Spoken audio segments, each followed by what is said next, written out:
Okay, so I finally got around to kind of start making a video about everything that we're going through with the IVF procedure and IUI stuff that we're doing. There's a lot of stuff I'm going to try to cover, just kind of fill you in on what's, with the medication, to the steps that we took, to what they found out and everything. So I'm going to try to briefly explain everything. So when we were in Texas at Fort Hood, we went to the Austin Fertility Institute, which is a really great place. It's where we kind of found out most of our stuff. So, but before that, we had been at Fort Polk, and where we experienced a pregnancy, but I had a miscarriage around, I think, 11 weeks. They didn't say why or what caused it. They just said it was something that happened. And altogether, calculating all the years, we've been trying for 5 years in total. Might be a little over 5 now, but I know it's right at 5. So, but there they found out at Fort Hood, at the Austin Fertility, everything was fine with me. We thought the issue was with me this whole time, but they did, a surgery and did the whole scope. They went in through the belly button, then a small incision below the belly button. They said I had a very, very, very mild case of endometriosis, but it wasn't anything that would be causing the infertility. But other than that, everything looked fine. And then it was really great because at that place we kind of had a chart of what we were going to do, and if something happened, this is what we would do.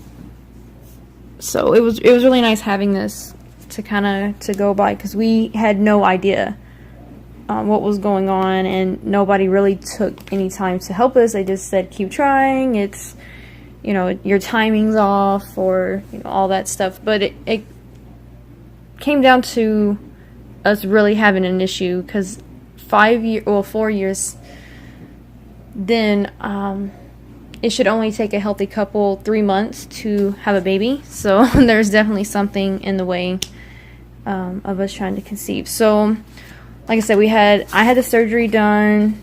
I got all the paperwork and results and stuff, like I said, was fine.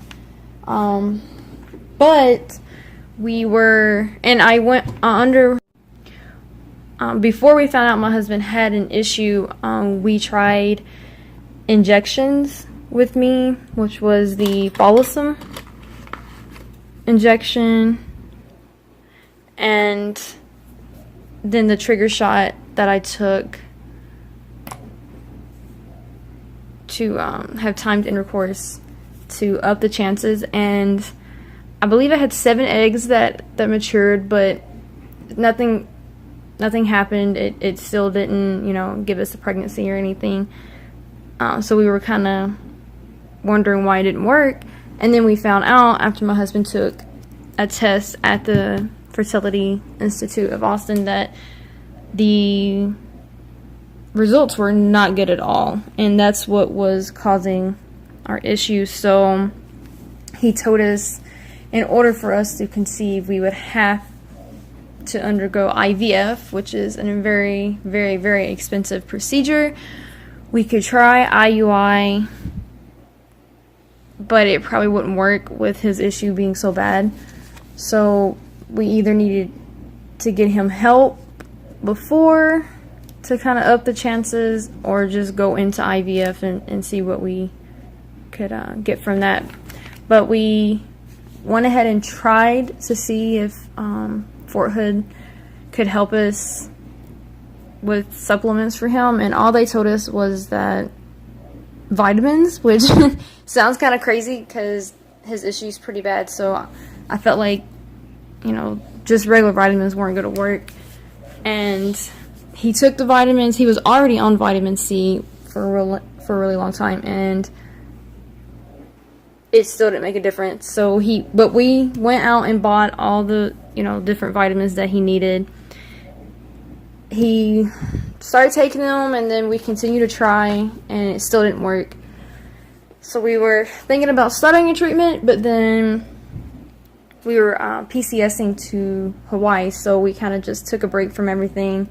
We got here, and then we got things started with the doctors here, and they had me take Clomid for the amount of time. I mean, it kind of explains everything. And then, we go for an IUI, which here it's a lot cheaper in Hawaii than it was back at Fort Hood, Texas. So we were super excited that we actually would be able to try a couple times with the IUI. So they scheduled it. That was in April. Yeah, April. And we did the first one, and his results came back. She told us right before she did the IUI that it was at like a 9.4 million sperm count, and then, it's low, but it's not too bad. We did the IUI, waited the 2 weeks. Of course, a negative pregnancy came from that, and then we decided to go ahead and try again. So I went under the Clomid again. Well, I've taken it 3 times. The first time something happened because the hospital messed up, so I kind of took this one for nothing. But I've had, this was the first IUI, and then the second IUI. I had no side effects the first time. The second time, I had super bad headaches, like really, really, really bad on the left side of my head. And hot flashes for some weird reason.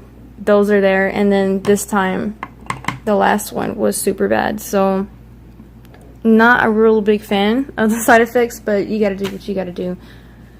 So, so we're waiting until about the first week in June to see if this one, the second IUI worked.